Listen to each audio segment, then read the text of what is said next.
All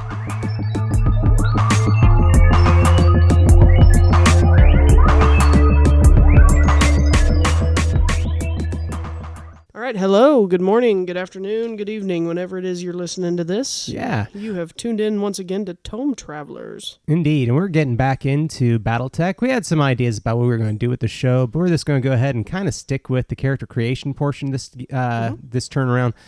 Now, the current iteration of MechWarrior or Battletech as an RPG is A Time of War, currently out by Catalyst. Correct. So, since we kind of stick to the older books a little bit, talk about the ones that used to be, we're going to go ahead and use one of the older books to make the character. Now, this isn't a terribly older book. This is Classic Battletech RPG, which is actually the book that came out alongside the MechWarrior Dark Age tabletop clicks game. So this is the game that was put out by FanPro, otherwise known as Tops, which everybody who's ever collected baseball cards in their life knows who Tops is. I mean, it's right there printed on the corner of them. Oh, yeah. I have lots of Tops cards. And so, interesting system. We are going to end up rolling 2d6, adding it together for a lot of your rolls when it comes time. Yep. But we have to, first and foremost, kind of come up with a concept for the character. Now, I like the character creation in this, for an interesting reason, and that is that it is kind of a narrative-style character creation, much like Traveler, where you're creating your character's history as you create their stats. But you can't die in this character creation like you can in Traveler, right? Yeah, well, it's Traveler. They the whole dying part is gone, but you can end up in old age, which is interesting. Yeah.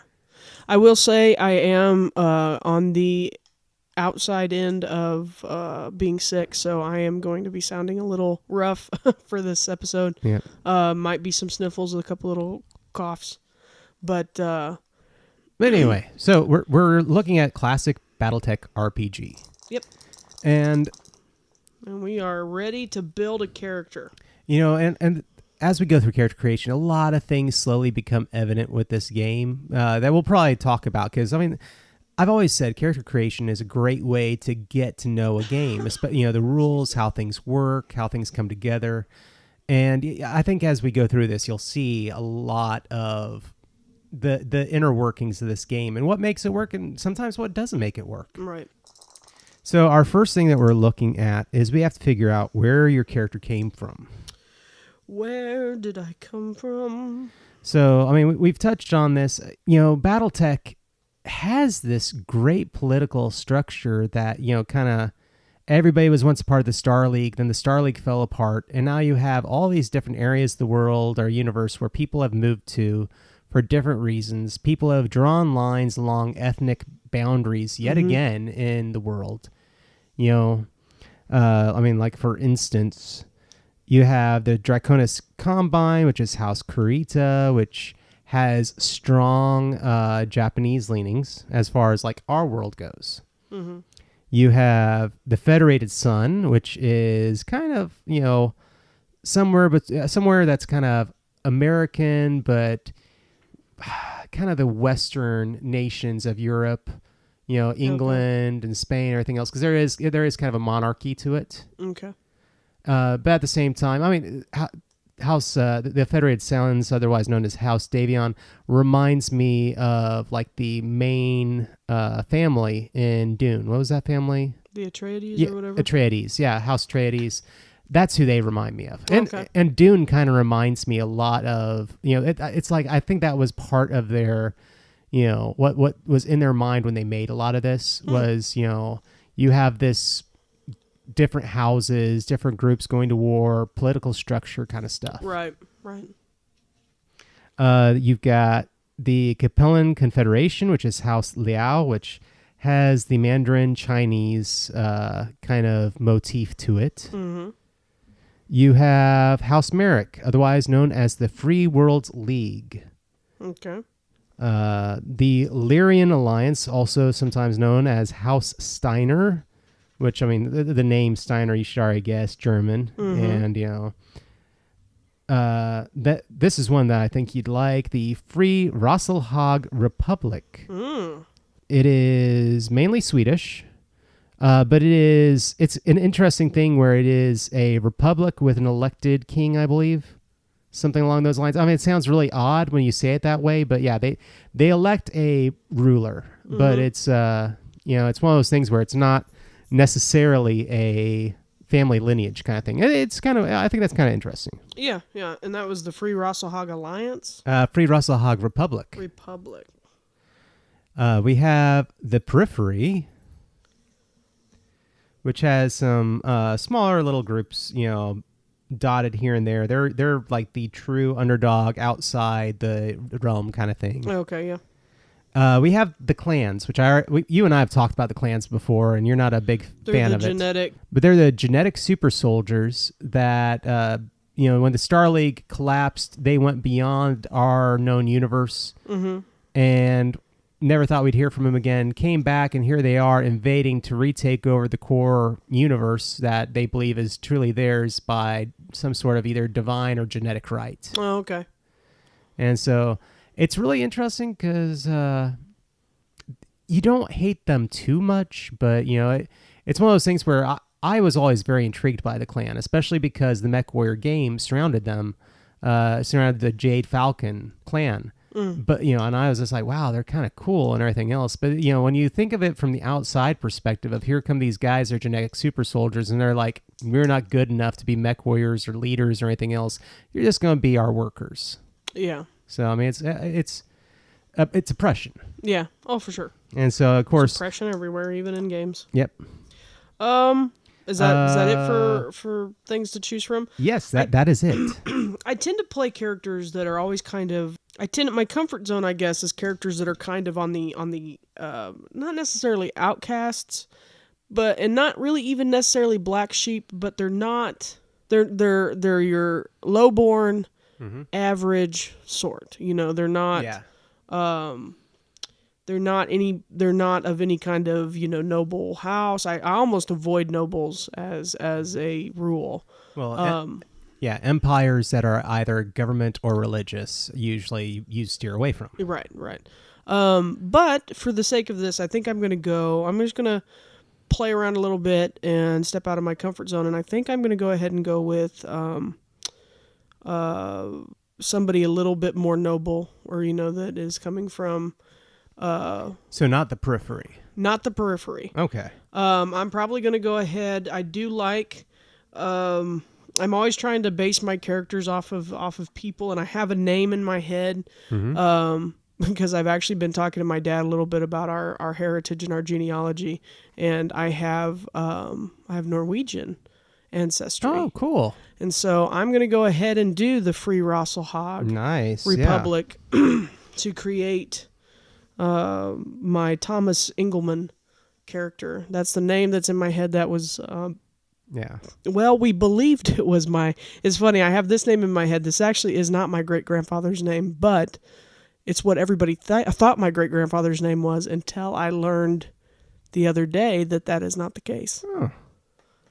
Okay, so just to touch on a little bit of everything. I mean, so yeah, they broke away from other groups. They went and formed their own section of the universe. Okay. And, as it reads in the book, the coming of the clans in 3050 nearly destroyed Free Rosselhog. Savage clan assaults claimed world after world. By the time the clans signed the truce Taviad in 3052, the Republic had shrunk from 84 worlds to 7, and the Kungsarm Republic military had fallen to 26 regiments from 206.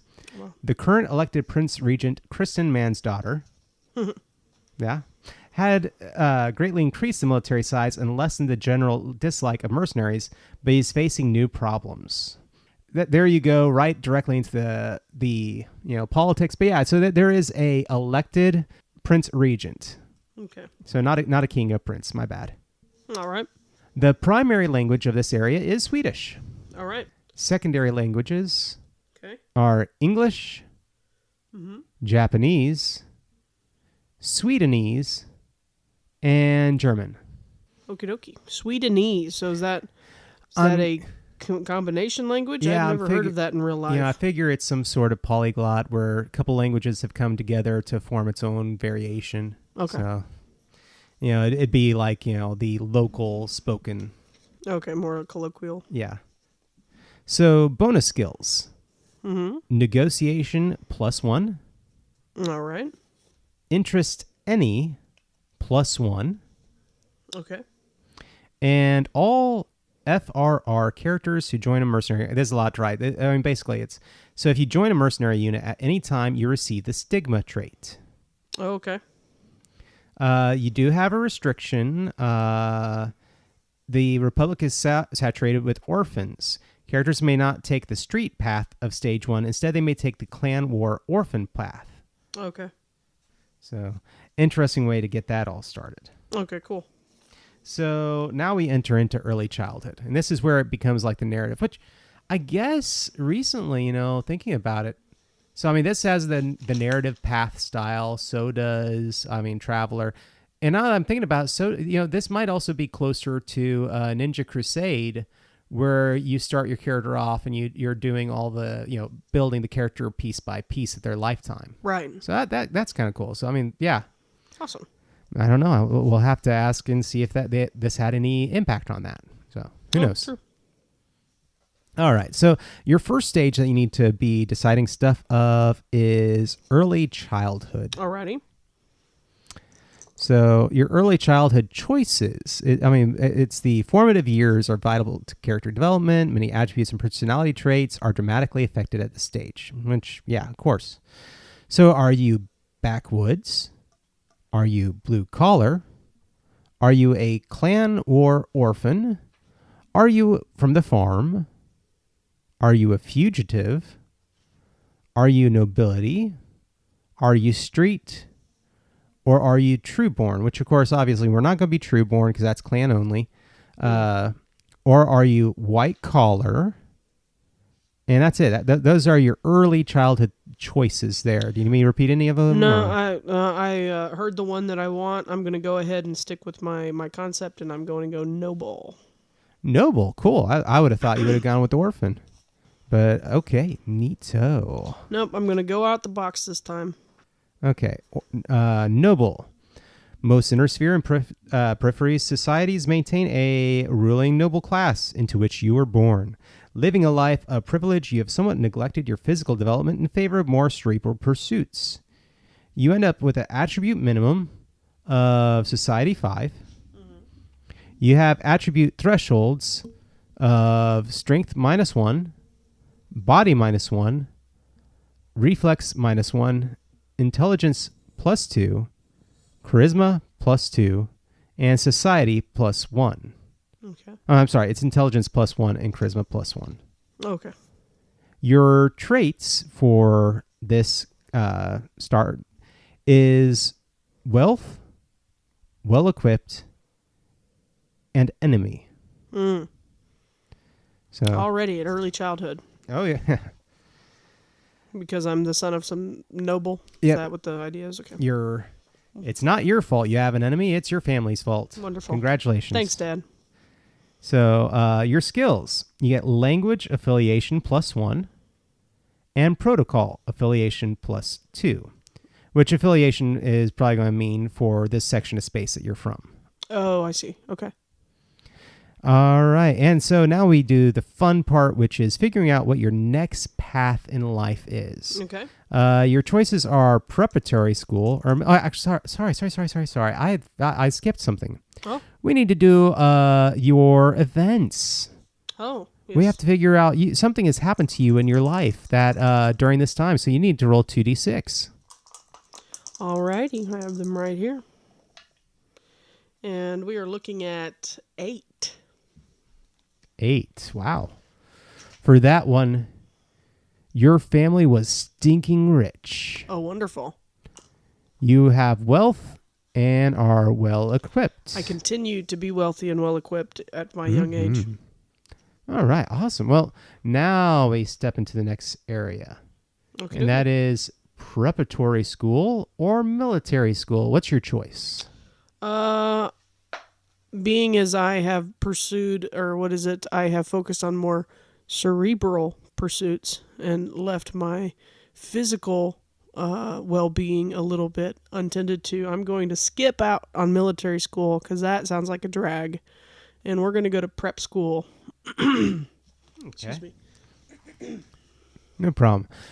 Now, in the book, it says that as you exit this stage of your life, when you get out of stage 2, your character will be 16 years of age. Okay, cool. So, preparatory school. Preppies. You know, that word. I was never part of that crowd. You were never... I was never part of... You were never Zach from Saved by the Bell? Oh, no. No, God. I mean, he was cute and all, but what a D-bag. Yeah. Slater always calling him Preppy. Preppy. Well, he was rude, because didn't he call his girlfriend Egghead? Yeah, he was a jerk. Yeah, he was very much the chauvinist kind of character. Maybe he didn't call her Egghead. Maybe I'm remembering that wrong, but... I think he did call her something, but yeah. That was the most ridiculous relationship. Those two never would have gotten together in real life. No. They would not have even known each other's names. I don't know. The school only seemed to have like 7 kids. 7 students in every class, yeah. Well, and it brings up a whole other thing when you realize that the first Saved by the Bell that had Zach and Lisa and Screech took place in I think it was in Bloomington, Indiana. And Weird. Back in the middle school years, the very first Saved by the Bell, and then they went to high school and suddenly they're in Bayside and they're in California. And the principal and I think Mr. Belding was at the other one. Yeah. Maybe he wasn't. But yeah, the ones with Haley Mills, creepy. They're like Midwest. It's like they were a commune or something. They just moved. They just all transplanted. Okay, so maybe they were clan, instead of... Oh my God, I hope they're not super soldiers. All right, so preparatory school. Mm-hmm. These exclusive schools prepare young adults for higher learning. Oh, yeah, sure. Theoretically, they have superior curricula. Yeah, whatever. But this is not always true in practicing on keg stands. Now I'm adding that last part. The main advantage of attending such a school is the contacts you make among the upper class students and their parents. Oh, so it's all networking. Yeah. Wonderful. Sounds about right. I have to play Eddie Haskell. The attribute threshold is society +1. Okay. You get the traits of well-connected. Awesome. I'm even more well-connected. Very much so. I was well-equipped before, my bad. Yeah. Well, as we move through this, you'll actually get ratings for some of these, and they'll go up and down. Okay. Because it's kind of, it's really interesting that in that way, it kind of reminds me of White Wolf, where you can have a merit, and that merit can have degrees. It's not like a feat. Oh, okay. So, all right. So, skills. Academic, any +2. Super smart. Okay, cool. Yeah. Computers +1. Awesome. Language, any +1. I'm just chatterbox. Protocol affiliation +2. So protocol, we're just talking how you get along in society. Okay, so it's just behavior, conduct kind of thing. It's not protocol is such a technical. It sounds like a very technical, almost clinical term that I'm not thinking in terms of conduct or behavior. I'm thinking in terms of procedure and things like that. But cool. No, and I'm certain to some extent it might also include some of the legal background. These are things that in such a far-flung society probably are things that you would want to test because you as a player might not know this. Oh, yeah, okay. So, all right. So let's go ahead and do the next part. This is the next fun part. You get to roll your 2d6 again, and we'll figure out what happened to you. Snake eyes. That is 2. Ooh. Developed expensive and illegal tastes. Oh, my favorite. Addiction 2. Poverty. Streetwise affiliation +1. So I have super fallen. At 16, I have gone from being stinking rich to being impoverished. My parents have they must have cut me off. They must have cut you off, and it's you doing what? Or they have given me so much. They've given me money, and I have immediately just blown it up my nose. Yeah. So. or in my arm or whatever, however they do drugs in this far-flung future. All right. So that we definitely have an idea right there with where your character's going. Like I said, this is what helps create the narrative, why your character is the way it is when we get done. Okay. So your next path, you have some choices. Technical college, university, military academy, New Avalon Institute of Science. Ooh. But that one is Federated Sons or Lion Alliance only. Sorry. Well, I can't be a scientist. Nope. For my cerebral pursuits. Of whatever you're blowing up your nose. No. Well. Okay, I'm gonna stop there. Ne'er-do-well is also your last choice. Which out of those do you think you'd go with? I think I'm going to go with the oft overused development arc of rich kid falls on hard times. Part of his getting back in with his parents, they're like, "We'll bring you back, but you gotta go to military school. And you gotta learn some discipline." Wow, yeah, that works, and it creates a narrative that people can follow. So yeah, let's do that. So military academy. Oh. It's one of those things where if you're playing a character in the clan, and this is something I just want to point out. So as going through character creation, if you wanted to be a clan character, you're only getting one selection per any of these. Oh, okay. I mean, that's something I want. Your path is kind of... Your path is set. You're railroaded. Yeah, you are told that your character obviously comes from the clan area. Not a big deal. You get to choose a clan. Big deal. But any other character who wants to be out and about the universe, you have all these other houses and other things to choose from, while with the clans, boom, your clan. Your early child development, boom, your only choice is Trueborn. If you really want to be part of the adventure, and you want next level of development, boom, soldier training camp. I mean, you don't get these choices. So it's kind of an interesting thing to see as we're going through this. I'd like to point out. Okay, cool. Okay, so back to character creation. So stage 3, higher education. All right, so military academy is what you said, right? Okay. Correct. So, the finest warriors in the Inner Sphere graduate from many military academies operated by the successor states. Some have unique curricula, and so the following represents an average academy or participation in a mercenary apprenticeship. This path does not necessarily represent officer training, but rather a higher grade of training than the available through standard enlistment. Academy training differs from basic military enlistment, mainly in granting access to additional fields of study, including MechWarrior and aerospace fighter pilot training. So after completing military training, a character must complete at least one tour of duty in the real life stage, which we'll get there. I have to do a tour of duty in real life? Yes. Ugh, that's the worst place. All right. So the time is going to move differently as we go through this part, because unlike the previous years where everybody came out at 16 years of age, going through this can take time. Okay. So you will automatically spend 1 year in the military academy. Okay. Your attribute minimums are intelligence 3, will 3, and society 3. Okay. Your thresholds go up again. Reflex +1, body +1, will +1, and society +1. Okay. Your traits are promotion and well-equipped. Return to well-equipped. So much fun. I've shed the impoverished. I'm back to being well-equipped. Not wealthy, but well-equipped. Your skills this time around, we have academic military history +2. It's a mouthful. Leadership +1. Protocol affiliation +2. And swimming +2. So now you can swim. Yeah, woo.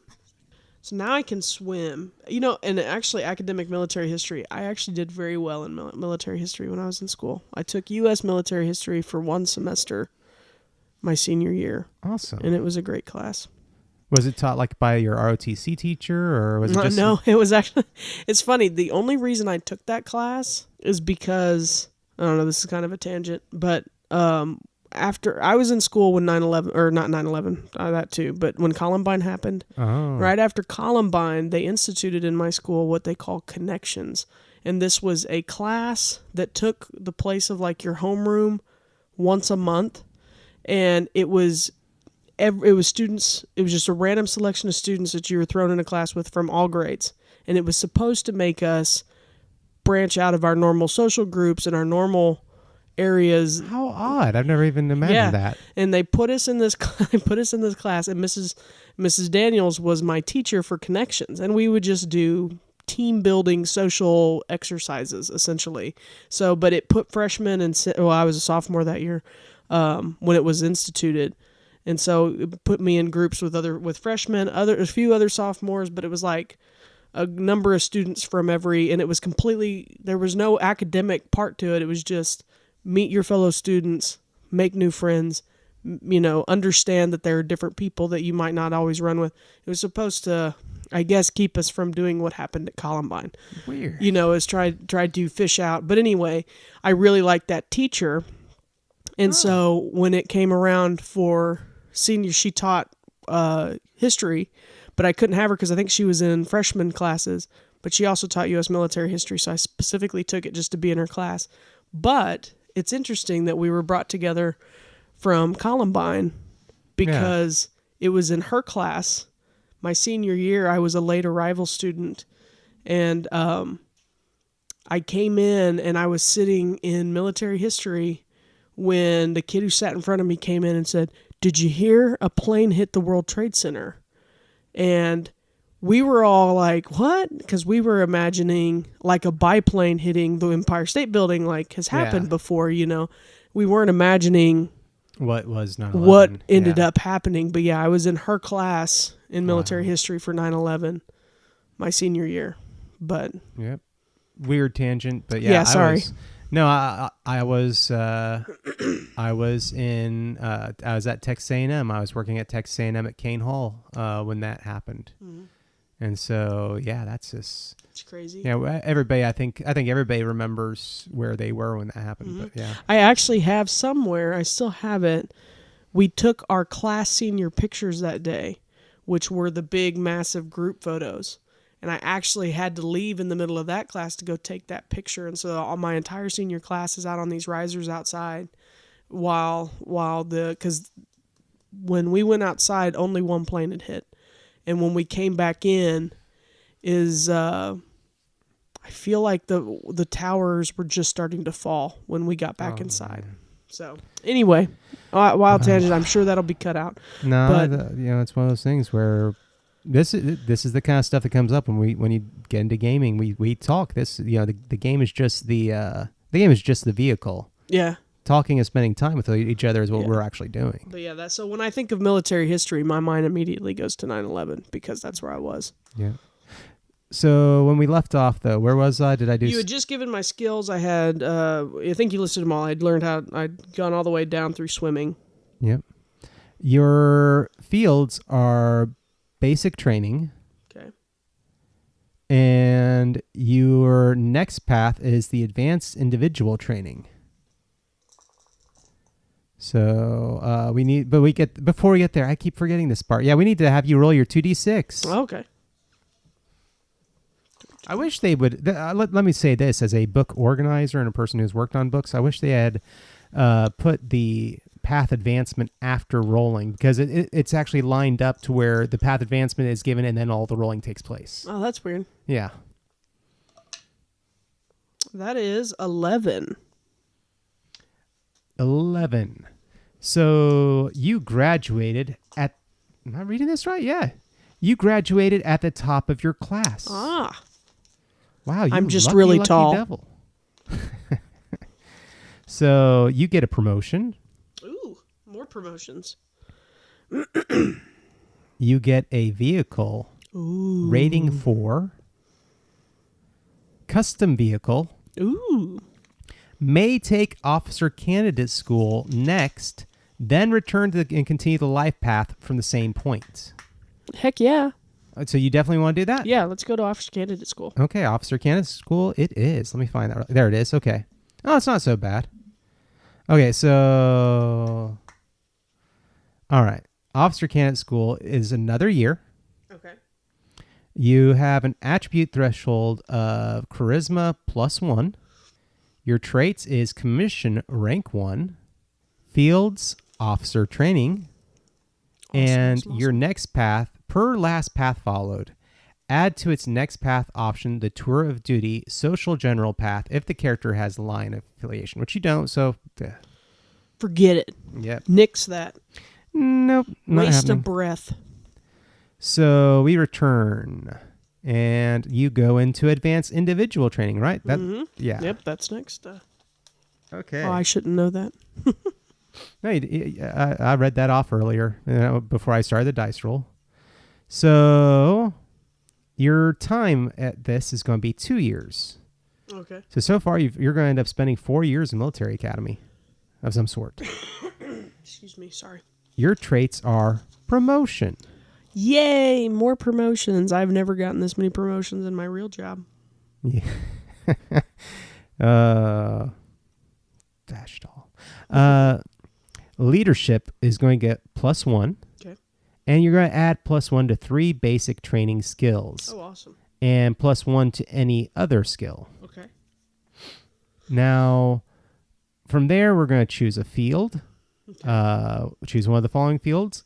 It's aerospace pilot, aircraft pilot, armored infantry, cavalry, dropship pilot, infantry, marine, MechWarrior, scientist, scout, or ship's crew. And this to touch on really briefly, because it's some of our listeners might not even know this. Aircraft is, suborbital piloting. Aerospace is, like basically ships that can go out into outer space and do dogfighting out there. Mm-hmm. And a dropship is this massive, massive ship that drops troops. Well, it's shaped like an egg, and yeah, it's this giant ship that looks like a giant egg, and it is usually capable of, basically the hyperspace, light speed travel kind of stuff. This is the ship really? everybody hops on and goes everywhere. Okay, so it's a personnel carrier. Yeah. And they'll also, some of them are, smaller and have a couple mechs on them, and they drop down to the atmosphere in there. Yeah. Yeah, in the games that I play, drop ships are usually suborbital. They come off the bigger aerospace ships. Yeah. And they're used to just drop troops into a combat zone. In this game, at least the portions of it that I have played, the drop ships are actually capable of the FTL, faster than light travel throughout the universe, and that way they don't. It allows for quicker invasions. Yeah. So.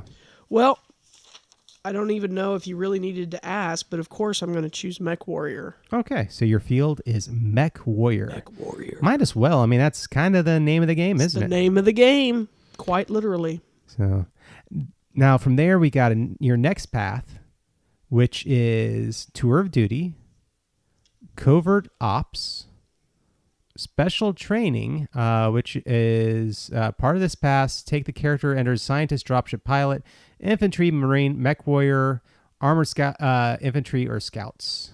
Well, it sounds like I need to do special training then. All right, so we're going to do special training.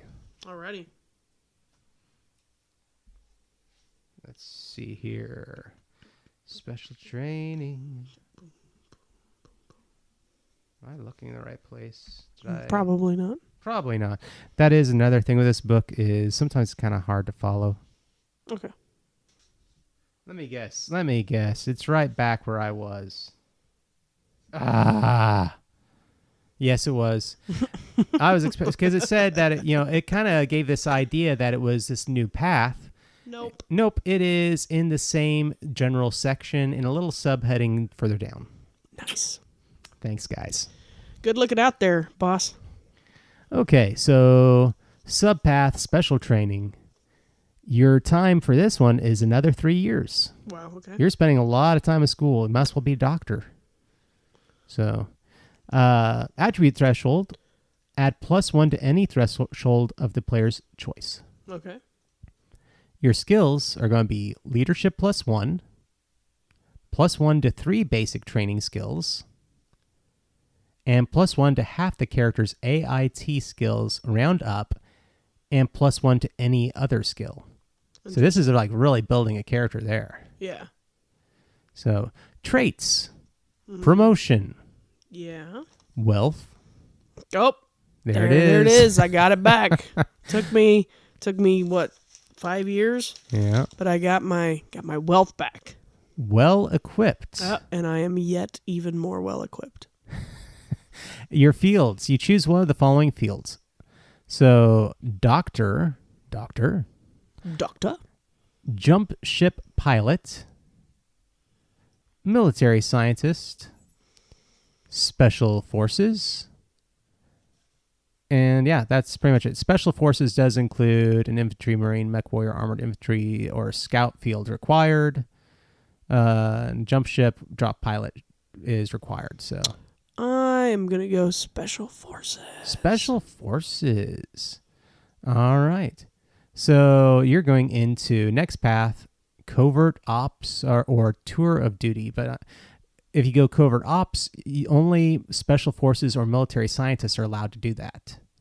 So tour duty or covert ops. I've already had to do a tour of duty in real life, so I'm gonna do covert ops. And I mean my character's I have never had to do a tour of duty, although I feel like every day is one in real life, but no, my character had to do the TOD and IRL. Let's see. All right. Covert ops. Your nation summons you to perform well beyond the call of duty. Silent but deadly. You will earn significant rewards if you survive. The player determines a specific duty covered by this path, ranging from sabotage and infiltration to assassination and fomenting rebellion. Covered duty? It is silent but deadly. Choose appropriate subskills based on your character's particular tasks. I want to choose an inappropriate subskill. All right. Sorry, my medicine must be kicking in. So time. I roll a d6. Just a single one? d6, yeah. 4. All right, so you're going to be, this is going to take about 5 years grand total because it's 1d6 plus 1 years.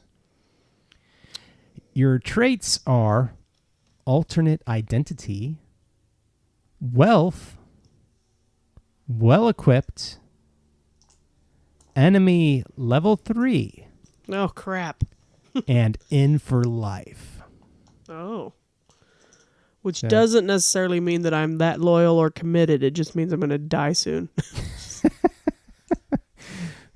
All right. So we estimate your chances of survival at bad. So your skills are going to be disguise 2. Disguise. This guy. Okay, go ahead. Fast talk +2. Perception +2. And then you're going to choose any 3 of the following. This is quite a list, so listen up. Acting, blades, computers, cryptography, demolitions, escape artist, forgery, gambling, interrogation, language any, leadership, martial arts any, pistols, protocol, seduction, streetwise, and tactics infantry. I like the sound. Oh, what? It's just a heck of a list. That is a heck of a list. Now, a lot choose of those. Only 2. I'm sorry, 3. Choosing 3. Yeah, it's one of those things. A lot of those, or some of those, I've gotten from other things in my background. Yeah. So I'm not too worried. I'm going to pick some that I don't have. Okay. I think out of that list, I liked cryptography. Okay, cryptography I've always plus been 2. fascinated in real life by that stuff. Demolitions sounds fun. Demolitions Boom will be boom. a plus 2, yeah. Especially with covert ops. Let's go ahead and we're gonna go completely out of my comfort zone, and we're gonna do some martial arts. Martial arts, cool. Okay, so that's martial arts, Annie. So we'll end up selecting that. And now it is time for your next path. Oh, alrighty. You have a choice. Oh, sorry, I did it again. Guess what? Oh, I need to roll. Roll your 2d6.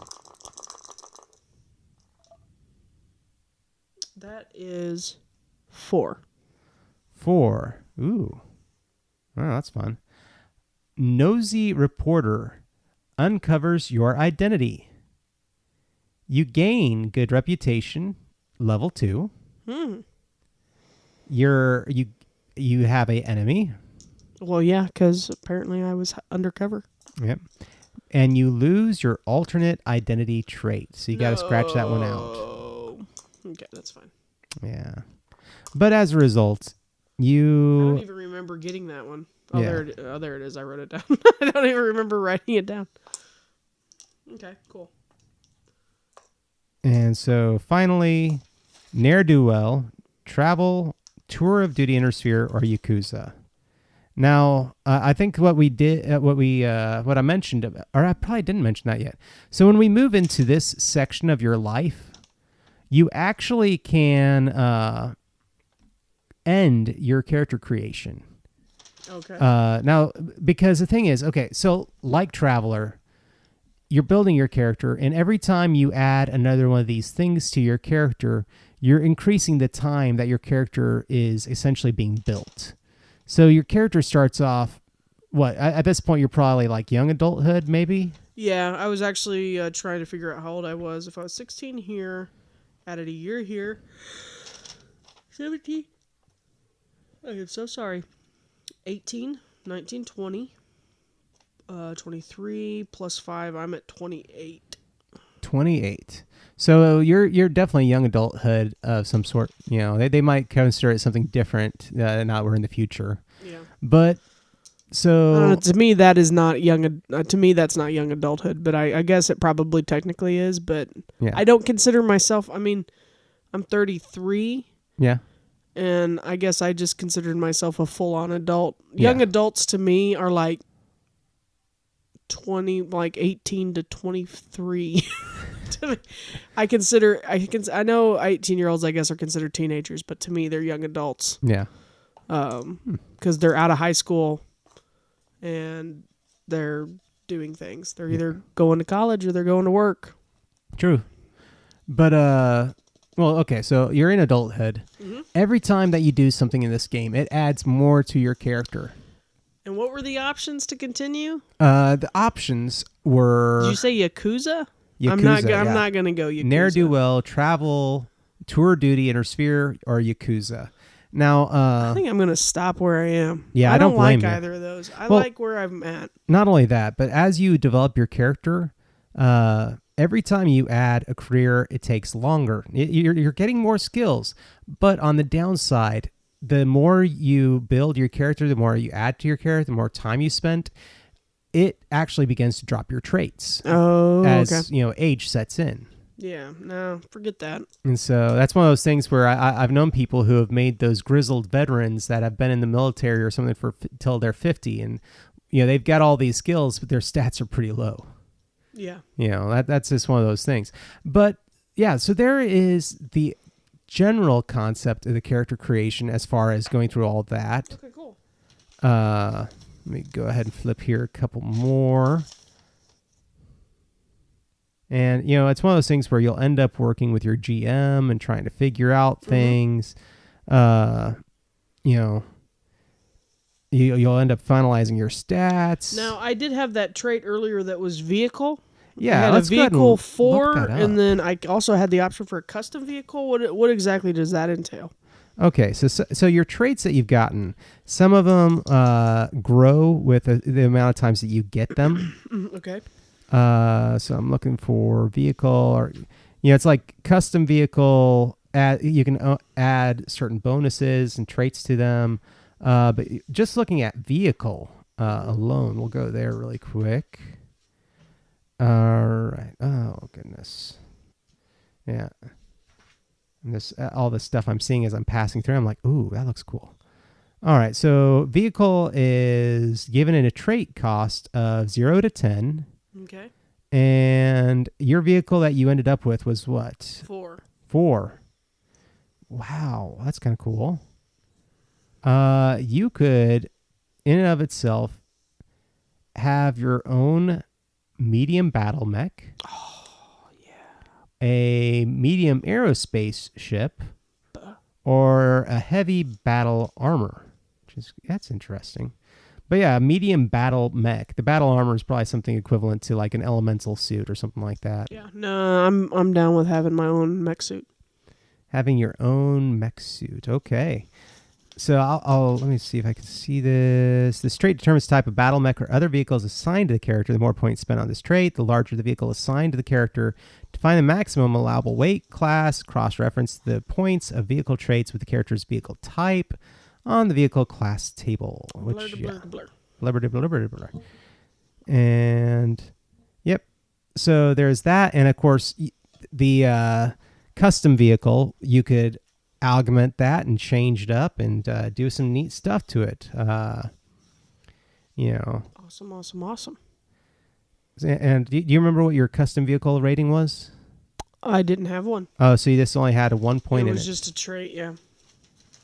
Okay. So I probably couldn't do too much custom. Oh, okay. So basically it allows you, like, from what I'm looking at, every nation has like its standard stock, mech. Right. Kind of like in the military, we have our standard stock weapon that is given to everyone in the infantry. Yeah, the like M16 or whatever. M16, the M1 Grand back in the day. This is like, so you have the option to look at what other mechs are within that size category of that nation and select. While if you didn't have that trait, you would have to go with the general mech. Oh, okay, I see. So that's kind of a cool thing. So you would have, if based on, I also think you got rank a couple times, or you definitely a couple promotions. Yeah, so you're an officer, so it'd be kind of cool to have a different mech than the rank and file. Yeah. Cool. So awesome. So here's the thing. So you've made it through character creation. Mm-hmm. What are your thoughts? What are your feelings with this game? I thought it was kind of, without having actually played it, the character creation was pretty fun. I mean, there is some random, you kind of, parts are left to chance, but you can pick enough that you feel kind of in control of it. Yeah. And I feel like I rolled, I feel like it rolled up a good character. Yeah. I kind of like, as opposed to D20 games, I like not necessarily rolling my stats. Yeah. Which I don't know if that comes up later where you're actually rolling stuff, but I like rolling like the thresholds and stuff like that. Yeah. But what I'm rolling for are more events, and it's part of the story building, because one of the hardest parts that I have in character creation is I never have a character concept when I come to a table to create a character. Yeah. And so sometimes having a more narrative flow of something you can build helps. Right, helps. Okay. Because then I can get a better idea. Because even if I do have a character concept, this might create a conflict that I didn't think to. That's like one of the hardest things for me in like D&D. When I was rolling characters for D&D 5, it was trying to pick and you can roll for them, but I didn't like some of their backgrounds and stuff, and I was having a hard time really fleshing anything out. I don't know, something about this, maybe because it wasn't so fantasy.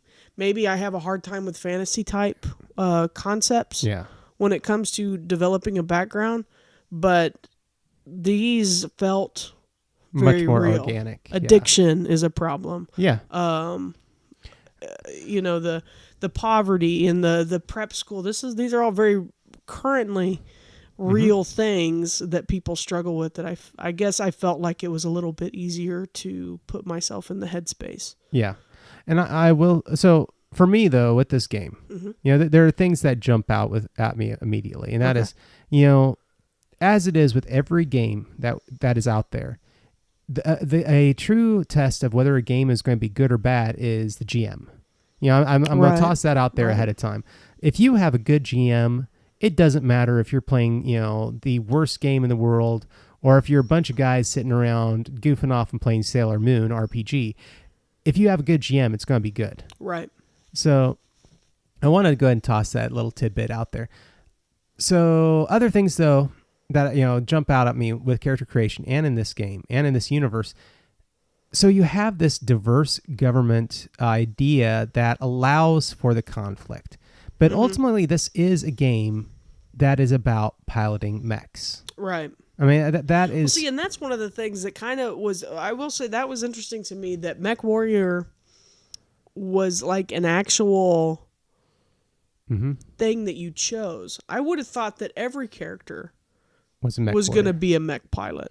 But it sounds like you could potentially have a whole squad of people that are support classes, or your pilot that flies in the dropship and then your mech falls out of the dropship. It's not necessarily people that, whereas like in D&D, you have a party that's going into a direct conflict and you're all fighting, generally you're all in a a battle arena, whatever your setting is, you're all in there together. Exactly. Whereas it feels like from some of the options that were available that you might be the guy in the van. Yeah. You might be the guy in the chair, I think is what they call it in Spider-Man. Well, it's like you might, current things from pop culture right now would be one person's the Punisher and one person's their Micro, the guy that sits back and makes all the gizmos and talks to them on the walkie-talkie. Right. So you have your scientists, you have your ship pilots, you have your mech pilots, you have your there were infantry guys, you have the guys that are just in suits of armor, not necessarily mechs. But so that was different to me. That's exactly, because even in the RPGs that I've played video game wise, which I guess they're kind of different, but in video game RPGs, you still have your companions that are following you into a battle. Yep. They're not, the other guys aren't communicating with you, So. And so it's one of those things where it's an RPG where what you have this primary point of people wanting to play a MechWarrior battle mech. And, the Battletech game came out first. MechWarrior followed. People wanted the drama of who was in the cockpit. And so it's a hard thing to wrap your mind around, that people had been playing Battletech and they wanted to know what happened to the pilots otherwise.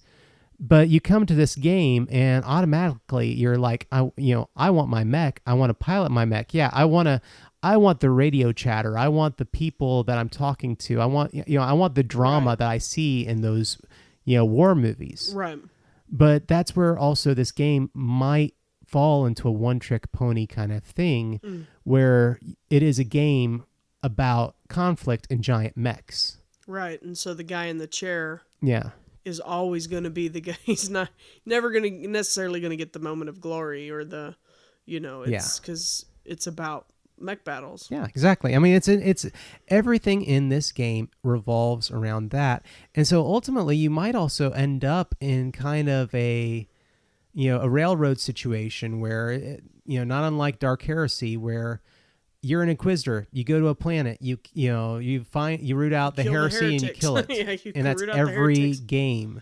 Yeah, unless you have a good GM, which was my caveat. But this is one of those games where otherwise, if you're like, okay, I have a bunch of guys. We have mechs. We invade a planet, or we're going to a planet to save people, or we're defending a planet from invading clan, and yada yada yada. Same game. Yeah, that's the problem that I see that could run into this. Yeah, and I can see that would definitely be a thing. But the thing is that even with that problem, I still love this setting. Yeah. I still have my figures. I still have my minis. I dream of going to, say, MechCore down in Houston and hopping in one of those pods and seeing what mech I can pilot. Yeah. That's where I'm at. Because even me saying that, you can see that this game, that's what it's about. Yeah. We want a giant mobile walking death machine. Oh yeah. Yeah. You know. But anyway, that is character creation, and I had a good follow-up time. discussion with that.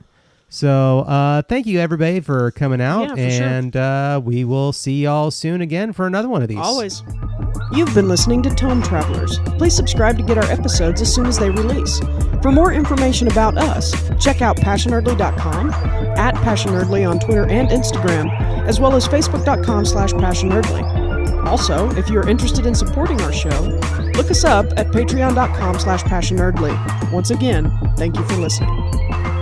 This has been a production of the Southgate Media Group. For more podcasts like this one, head over to SouthgateMediaGroup.com.